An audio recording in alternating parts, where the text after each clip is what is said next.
What's up, y'all? It's Hood Tali, and I just jumped off the porch with Dirty Glove Bastard. If I'm giving swag, see these $1,000 pins hanging off my hair. Yeah, know these M's again. All right, y'all. So we got the coolest on the porch with us today, Hood Tali. How are you feeling? I'm good. How you feeling? I'm feeling good. Now, I was watching your interview, and I know that you're from Philly, but you said a lot of different streets and a lot of different stuff. So I'm like, damn, like, where exactly are you from? So I'm from West Philly, you feel me? Mm-hmm. But I grew up in Germantown. So I really, like, that's where I did all my dirt at, for real, in Germantown. So I grew up in Germantown. I'm from the 6, for real, Dogtown. Is Germantown like a kind of wild place, or how is it? Yeah, it's wild, but every place wild, for real. Like, it's, you know what I'm saying? I'm not gonna lie, Philly is wild right now. Like, it's real wild. Like, I've been seeing on the news a lot for like a lot of different stuff. Has it always been like that, or is it just like a surge where? No, Philly always been like that. You just gotta be from down there to really know how it is. To the outside, it might look 10 times crazier than what it is, but Philly always been crazy, for real. Right. Do you ever feel like it has like a dark cloud over it, over the city? I'm not gonna say it got a dark cloud over it. Mm-hmm. I'm just gonna say like the people, like niggas in the city, like just, I don't know, it just be like, it's like crab in a barrel a little bit. You get what I'm saying? So I wouldn't say it's really us. That's really like the dark cloud. You get what I'm saying? Damn, that's kind of deep that you said it's us. You know, most people will blame it on like, I would say like the environment and stuff like that. But when you say it's really us, like what exactly do you mean? Like, I don't know, where I'm from, it's just like everybody programmed to really like hate on the next person. You get what I'm saying? Mm-hmm. So it could be like, you could be rapping. First they gonna like you, but then when you get too much attention, they gonna start, you feel me, they don't fuck with you. But then when you too far gone, they gonna like you again. But it's just like, I don't know, it's like crab in a barrel, because don't nobody wanna see the next person winning out there or help uplift the next person. Mm-hmm. You get what I'm saying? It's more so just, you feel me, everybody going head to head with each other right now. Do you feel like in order to be a successful rapper coming from Philly, you actually have to move out of the city? Yeah and no. Cause like, you could be out there be a successful rapper if you just minding your business, you feel me? But if you involved in stuff, see, like, if you involved in like street shit, you feel me? Mm-hmm. Then it might, I ain't necessarily gonna say like you gotta move, cause if you know how to maneuver in Philly, then you could, you feel me, you could work your way through it. But for real, like, I would suggest you move just so you got that peace of mind and stuff like that. You get what I'm saying? Cause yeah. you gonna be worried about a lot of things at once, you feel me? Just to backpedal a little bit, I kind of want to go into your childhood and ask you like what it was like for you growing up. It wasn't shit growing up for me. I grew up around all females, so I just a badass little boy. You get what I'm saying? Yeah. I'm just used to doing whatever I want. You get what I'm saying? And not really having to worry about getting in trouble about it. So I really just grew up doing whatever I want, honestly, like my whole childhood. But I ain't had like no rough childhood. I stayed fly and shit like that. So I really had the best of both worlds. I got to do what I want, and I wasn't like fucked up. You feel me? Yeah. Okay, so would you say being raised by all girls, like when it comes to relationships, like you kind of got that down pat? A little bit, cause every girl I deal with, they love me to death, but it just be, I don't know, it'd be me. I'm the problem. Not you over here being Future. So just even going back to your childhood, what age would you say you jumped off the porch, meaning like you started to experience life on your own? I probably was like 12, 13. 12, 13. I used to, my mom had a boyfriend, you feel me? See, that was my stepdad though, but that was my stepdad since I was like probably like 5. But like 12, 13, I started stealing his crack and shit. Oh Taking my that God. shit to school with me, selling that shit. So people would, okay, how old were you again? Like 12, 13. So were the kids buying it that were like 12, No, 13? no, Oh, no. okay. I was like, what? No, but that's like what first got me like outside. I was just stealing his crack and shit, bagging it up. Did you know what you was doing like when you was selling it? I mean, I knew from movies, but I didn't know what I was doing. But shit, I was making money off that shit, so I was like, I must know what I'm doing. You feel me? What movie would you say you watched that kind of like taught you a little bit? Pay in full. Really? Yeah, I used to watch Pay in Full a lot. I used to, you know how they was eating the Chinese food out the cart and shit? Mm-hmm. I used to eat the Chinese food out the cart, all that shit. Yeah. For real? Yeah. Wow. So growing up, well, looking back at, you know, your childhood, do you ever feel like you grew up a little bit too fast? No, because I'm young, so I'm glad I grew up how I grew up, because like a lot of people don't really be thinking I'm really as young as I am. You get what I'm saying? So like I feel like I'm real mature for my age. You get what I'm saying? Yeah. And I done been through a lot of shit. Like I done been through a lot of shit, so I'm kind of thankful for everything, because now I see shit different. I don't see shit like an average 22-year-old to see it. You know what I'm saying?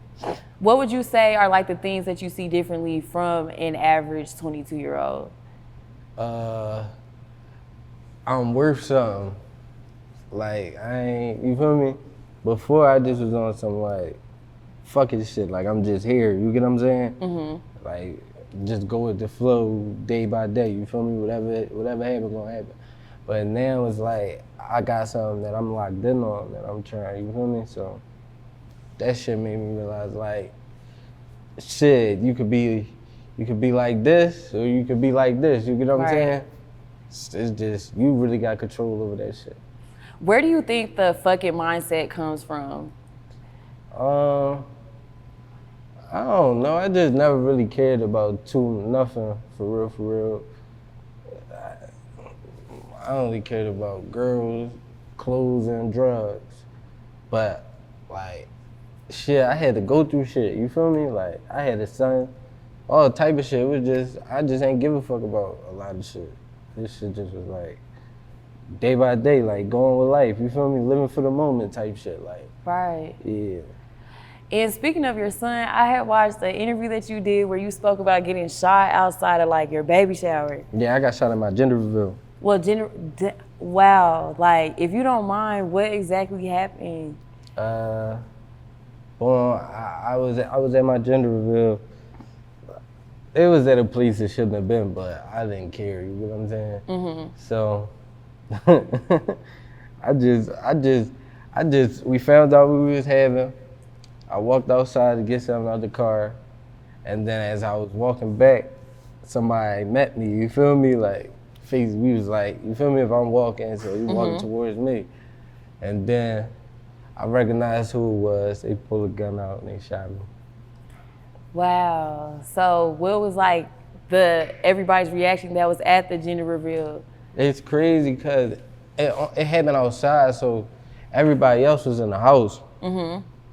It was just me and my man Doggy. So he was in the car. He was about to leave, whatever. But he heard this shit, so he ain't pulled off. I just came around the corner. I was like, I'm shot. He put me in the car. He drove me to the hospital. But they couldn't find me. Like, people that was in the house, they couldn't find me, so they ain't know what the fuck happened. But everything played out cool. It wasn't too bad. It wasn't nothing like life-threatening. Like I was going. If I would have had to sit out there and bleed out or something, then I probably would have died. But it wasn't nothing too bad. After that situation, like, what was your mindset? I really ain't give a fuck about nothing after that. After that, I just was like, fuck everything. But shit, I was still like, I still took it as a blessing because it was like, damn, I just learned I'm about to have a son. You feel me? I could have died and not met my son, so I just was like, that shit made me buckle down because I used to be the type, ain't nothing gonna happen to me, can't nothing happen to me. You get what I'm saying? Then that shit happened. So that shit was like. Do you feel like that incident in particular, if it wouldn't have happened, you would probably be kind of on the same shit? I wouldn't say that because at the rate I was going, something was bound to happen anyway. You get what I'm saying? So if it wouldn't have been that, it probably would have been something worse. So like, I don't know, but I just know like around that time, I was just moving loose. You get what I'm saying? So yeah, it was like, just get that out the way real fast. So you feel me? That shit could move me to be something that I am now. You feel me? And that type shit, I ain't worried about none of that type shit happening to me no more. So outside of music, did you ever have like any dreams to be something else besides a rapper? No, it wasn't. Shit, I just wanted to be in the hood. I just wanted to be hood rich in the trenches. That's all. I really ain't care to do nothing else.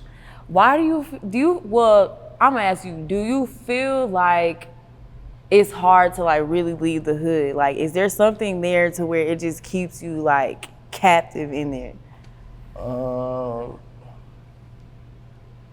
That shit just like, you know, some people might go in the environment and they probably like, it's scary, like, you get what I'm saying? Mm-hmm. That's what I'm used to, so that's what I like being around, you get what I'm saying? Like, all right, me being out here just on some like, just chilling shit, that shit'd be boring to me. It's like slow to me. You get what I'm saying? Now I know I can't always be in the hood. I gotta maneuver through it, but like just that hood trench feeling, whatever. Like that shit.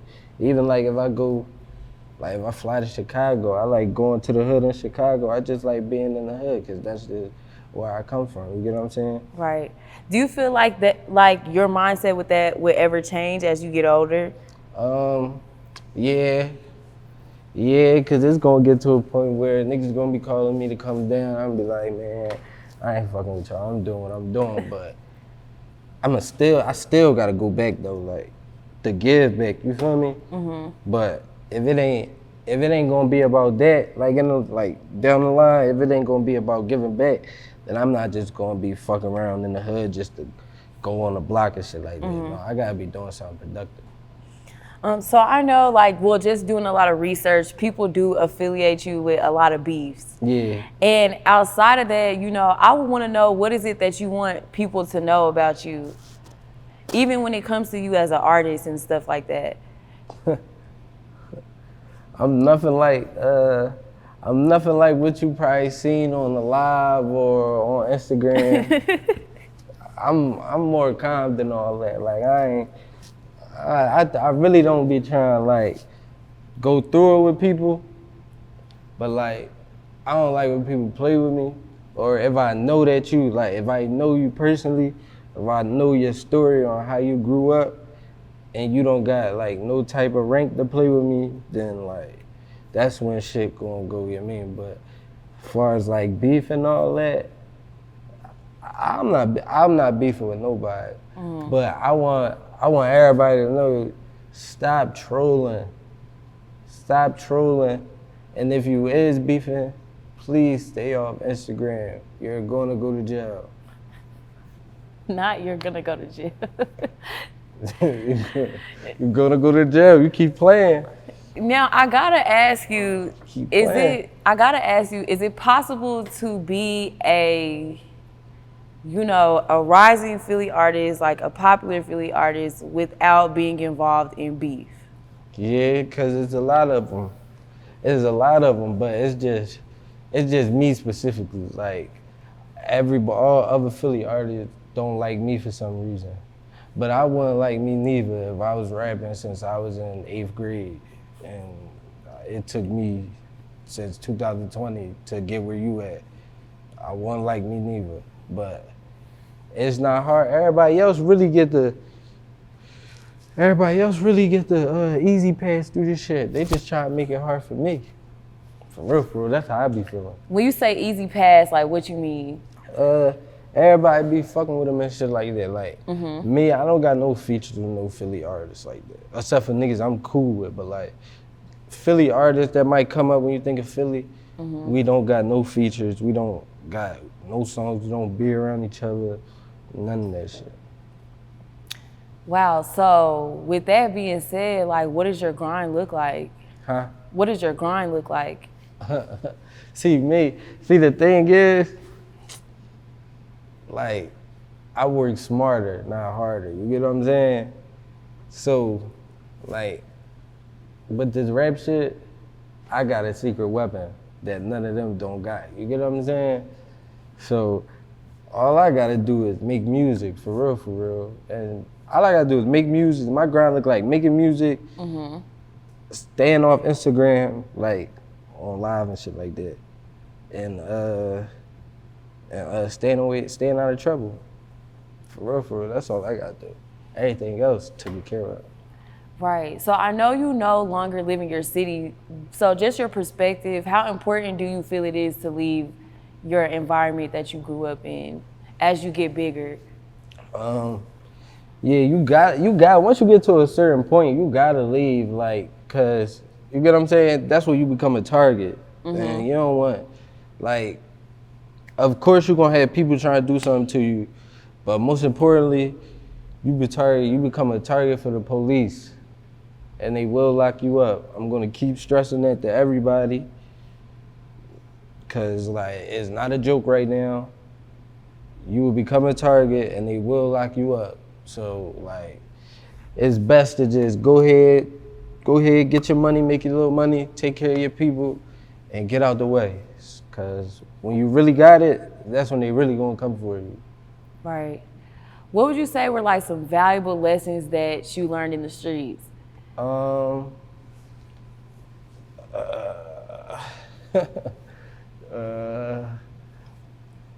Stay away from females.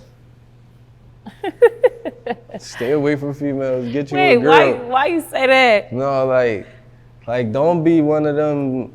Yo, it's all such and such from Instagram going to be there. I'm trying to go there. Don't be one of them. Like, stay away from them. Get you a little chick. You feel me? Cause that's like 90% of the reason why niggas be dying, cause they be, you get what I'm saying? You messing with girls and they be moving loose, and a girl, no offense, but a girl, she could give some information up on a person, and it don't be intentional. It just depends on, as a nigga, if you know how to get it out of. You get what I'm saying? Like, I could word something to you a certain way, to where you might think nothing of it, but whole time I'm picking your brain. You get what I'm saying? So it's like, the number one, stay away from these girls. And number one, too, a valuable lesson I learned is don't catch Ubers. Ubers? Yeah, stay away from Ubers. Wait, what's wrong with the Ubers? Huh? What's wrong with the Ubers? Just like, if you got a lot going on in the streets, stay away from Ubers. They bad luck. Ubers is bad luck. Well, do you have an Uber experience?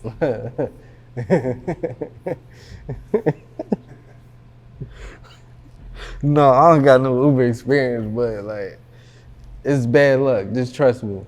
Ubers is bad luck. Okay, so I heard that you be cooking and you low-key like to cook. Yeah, I just was grilling like yesterday and the day before yesterday.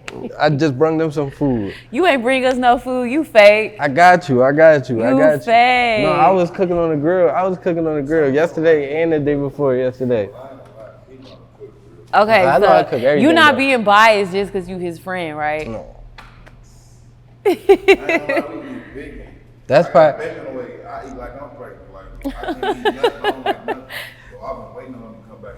That's probably why all my little chicks love me and all that. Wait, so what you be cooking? What's your specialty? I ain't gonna say I just one specific thing. It's like everything. Anything you could think of, I know how to make. Is cooking like therapeutic for you in a sense? Or you just do it because you really be I like... just be bored. Yeah. Like, just need something to do. Cook. Cause I don't play video games and shit like that. I don't really play games and shit like that. So. Dang. So when did you learn how to cook? Like at an early age? Yeah, like my mom. Cause I used to be in the house a lot by myself and shit. So she used to just like start me off making little shit. Like I used to start off making tacos and fish and shit like that, or fried chicken and shit, little easy shit. And then once you know how to season, you got it down pat. Please tell these niggas to hop on the grill instead of arguing about BBLs and shit on Twitter. Like, tell these niggas to hop on the grill. Yeah, please. hop on the grill, make some lamb chops. I just made some lamb chops, some chicken, pasta salad, macaroni salad, all that shit. We don't want to hear what you cook because you ain't bring us nothing. Like, you fake. Now, getting into your music career, if I'm not mistaken, you really started to take it serious like in 2020? Yeah, that's when I dropped my first song. So that's when, after my first song, it was like, all right, man, this what I gotta do. Like this what I gotta do. Instead of doing all this other dumb shit, I might as well just do this, cause it's gonna be, you feel me? It's easy. It's just me telling my life, you feel me? All the shit I've been through. Now, how long would you say it took for you to actually just be like, you know what, I'm gonna just go all in and take it serious? Once I started getting paid every month off my music, I was like, damn. I'm like, shit, this niggas don't even make this much trapping. And they been trapping all month. 30 days straight, don't even make this much. I'm like, man, fuck it, I might as well, you feel me? Yeah, what's the most you made off your streams? Shit, like 50. 50,000? For real? Yeah. Wow. Off my phone. Yeah. So what you think really made the city wake up and even outside of the city? It was instant. But that's I feel it, this all I'm gonna say. It was some street shit. You get what I'm saying? Like that's what made them wake up. It was some street shit. That's what they knew me from. They knew me from being in the street first. So when I started rapping and giving them videos and shit, it's like just putting the name in, you feel me? A video to that shit, like how we living and how we coming and shit. Do you ever wish that sometimes like your career wasn't basically, damn, how do I say this? One sec. Okay, do you ever wish that your career didn't stem from you being involved in beef? Yeah, because I wish it didn't, because like I started rapping late, so y'all people caught on the one side of it. So I just want like you might think, I'm trying to think of the best way to say it. All right, if you listening to one side so much just because they rapping, you might think they actually doing something, but they not doing nothing at all. So it's like, I really be mad that I even got like certain type of niggas as like, people look at them as my competition, because it's like I knew you in high school, like, you get what I'm saying? Or I knew you growing up, like, that shit be like. Would you say that some of your success happened once you left Philly? Yeah, a lot of more shit started happening. Like, I started meeting a lot of people and shit like that once I left. A lot of people started fucking with me too once I left. So yeah, cause I got connected with certain people and shit, and I got a solid team around me now. So, and all that came from leaving. So yeah, I would say that helped a lot. What would you say were like some challenges you had to face in the beginning of you starting out with your music? Separating the street shit from the rap shit, like, damn, I have to be a rapper. Like, I gotta be a rapper, so that means like, all right, you could do it, go ahead. You feel me? You could be a rapper and go ahead, do the little shit you feel me? But there's no way you're gonna be a rapper, like a rapper, and get what you got, what you trying to get, and still be doing street shit. So that's what I really had to realize in the business side of shit too. I would say like on the outside looking in, I know for me, like when I see street rappers who have so much potential, I be getting so mad when they still involved in the streets or they still getting locked up. And it's just like, you know, on the outside looking in, I feel like it's easy for me to be like, you need to focus. Like, why you just won't leave the streets? Like, you know, you going crazy. You about to sign it. You just, you know, you finna get it. So why won't you stay out the streets? But what is it for y'all that keeps y'all in the streets, even though y'all's rap career is taking off? Cause it probably be like, I know for me, it probably been like, I just get to do whatever I want. You feel me? You getting a lot of attention. You know, certain females fucking with you feel me? When you go outside, people be like, oh, that's, you feel me, such and shit like that. You might be getting paid off of it. However, so it probably be like you start feeling untouchable. But, you feel me? That ain't the way to go. Cause it's like, one thing about being a rapper, this shit don't got like, this shit don't got like no job, like, this shit ain't no job to where it's like, it got a retirement plan and shit like that. You could be a rapper today and got all this money, and then 5 years from now, you could not have nothing, you feel me? So it was like, it's like, you gotta set your business up right. You can't have no good business if you run around in the street doing street shit and shit. Like if you get a rap deal and then you invest your rap deal in the bricks or some shit like that. Like, what the fuck? Like, you feel me? So I know, speaking of deals, that Meek Mill took interest in you a while back to sign you. Why did you end up not following through with that? I ain't gonna say, he never tried to sign me. He ain't never tried to sign me. It was just, he just was supporting me. You get what I'm saying? He just threw my song, threw my music up and shit. That shit actually got me to 10,000. That's when I hit 10,000 on Instagram. And they've been up ever since that. So shout out to Meek for that. Like it wasn't really nothing that deep in the signing me and nothing like that though. But I fuck with them. I fuck with the whole Dream Chasers. So if I'm not mistaken, you did tell a story about, I think, how your dad like offered you money or something like that when it came to your rap career. So talk about that. So I was like 19, just like probably like 6 to 8 months after I got shot. I was like 19, whatever.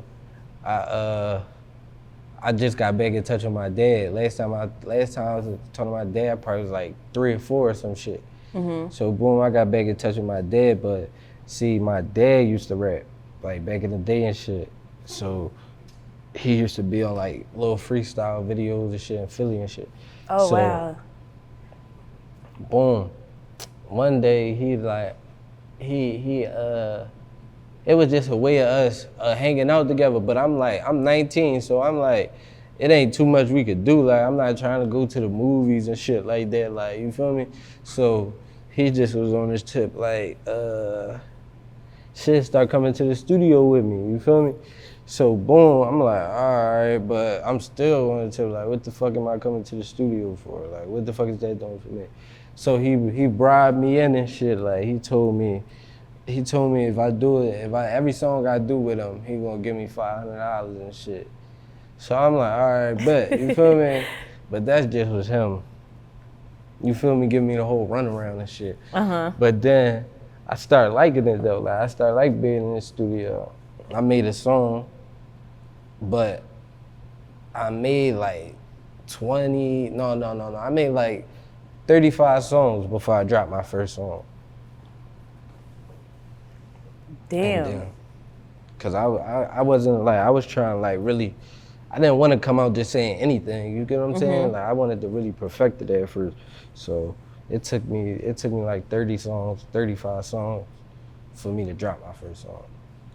35 songs and then you finally dropped? Yeah, and then like some of the ones, like I just was like picking out which songs I want to drop from there.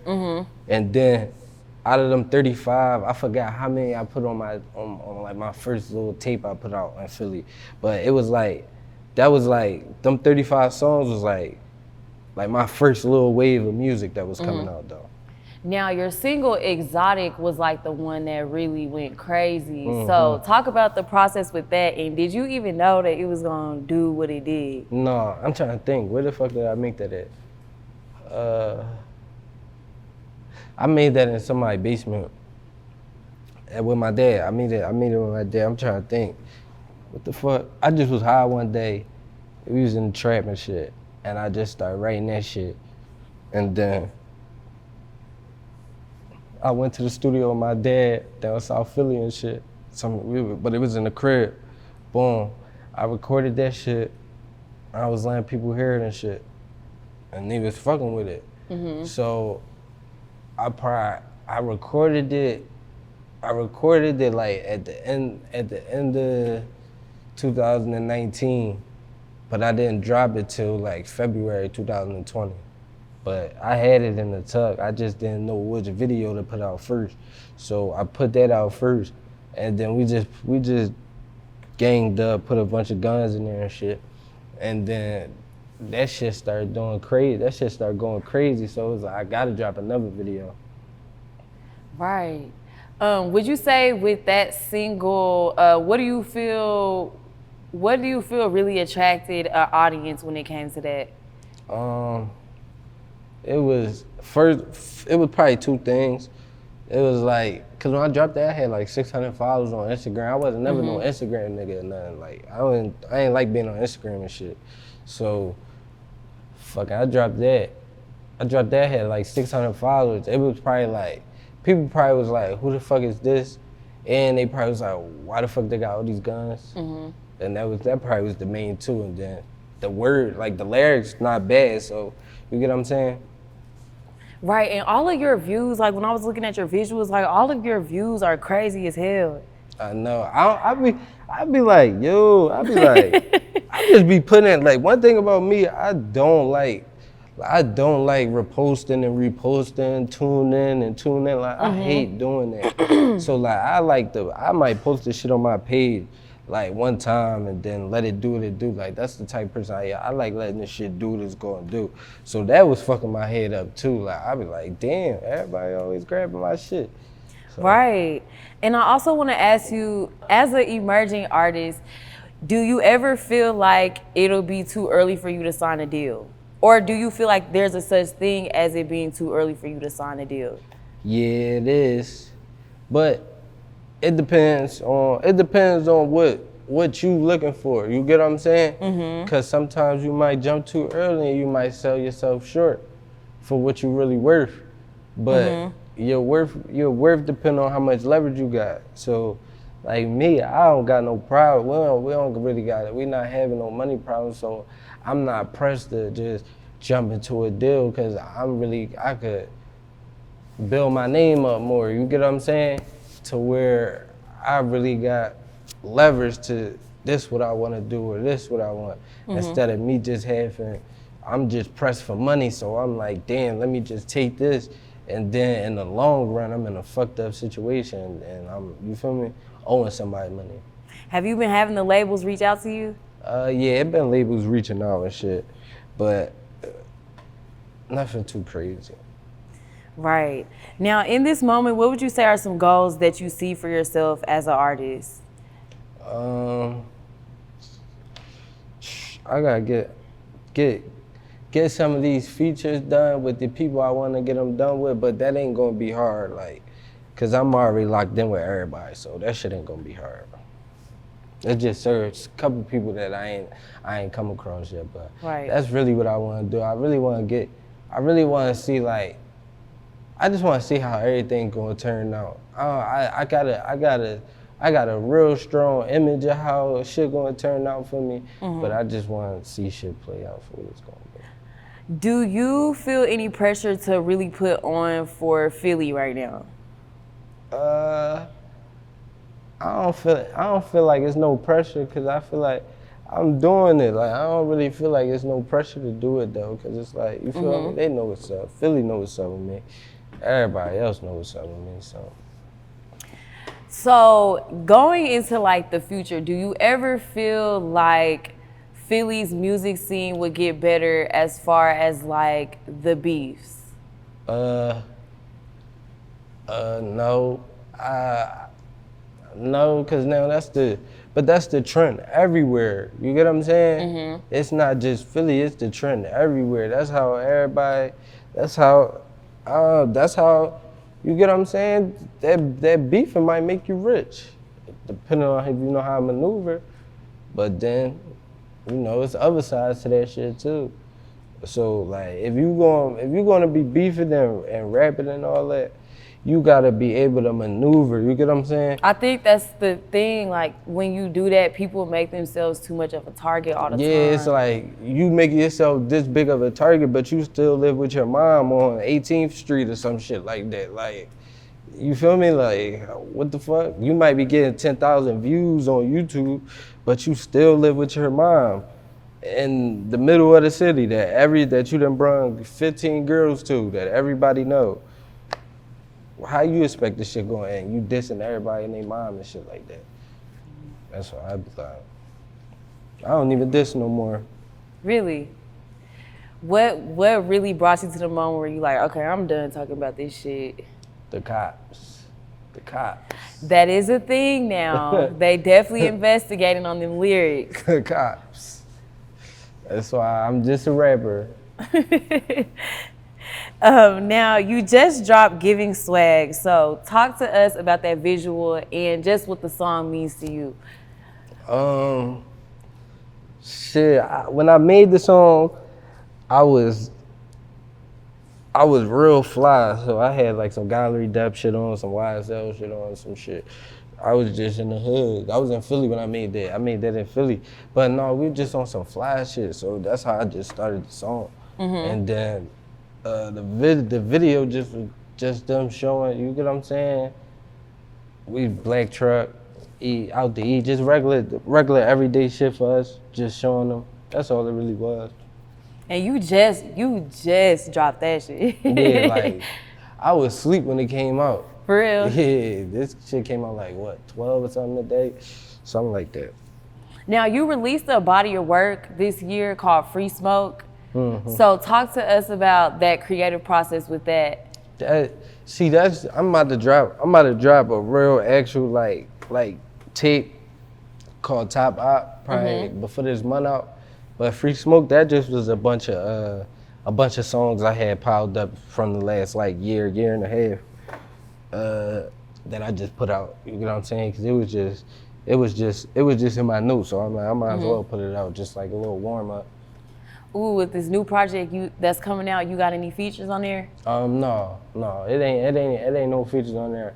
It's gonna be, I'm gonna end the year with something. That's where all my features gonna be at. It's gonna be on that one, the one I'm gonna end the year with. That's the one I'm looking most forward to, but I can't tell nobody the name yet. Dang, you can't give us no scoop with that, huh? No, it's called MRM though. Now, well, I know you can't really go into details, but what can fans expect with this new project? Which one? The Top Op one? Top Op, yes.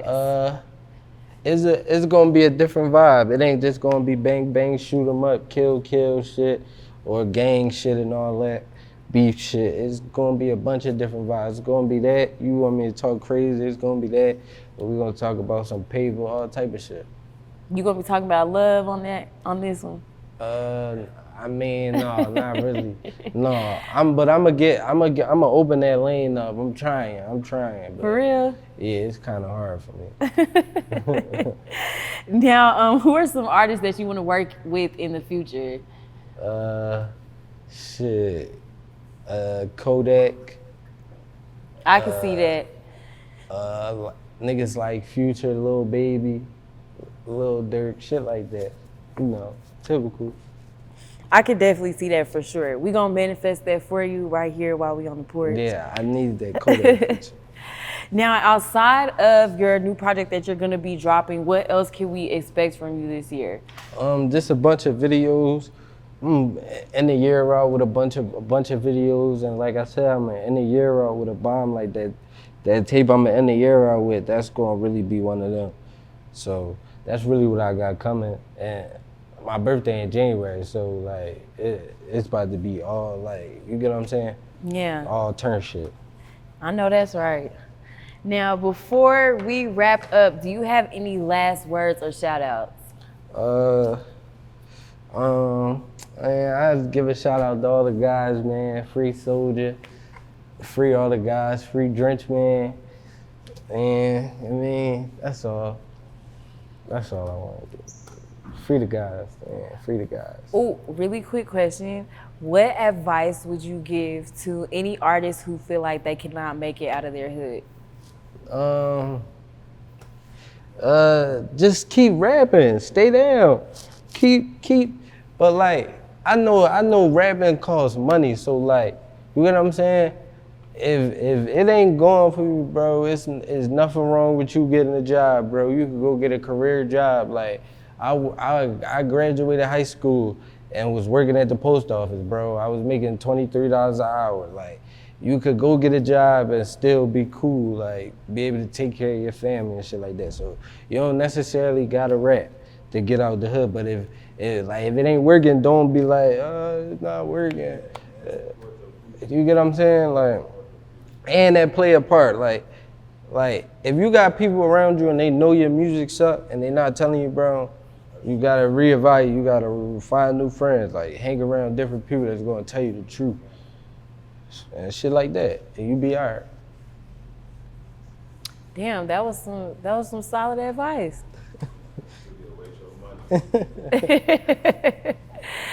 All right, and it's a wrap. Bitch, I'm giving swag. See these $1,000 pins hanging off my ass. Yeah, know these niggas mad. Nigga, I been sliding and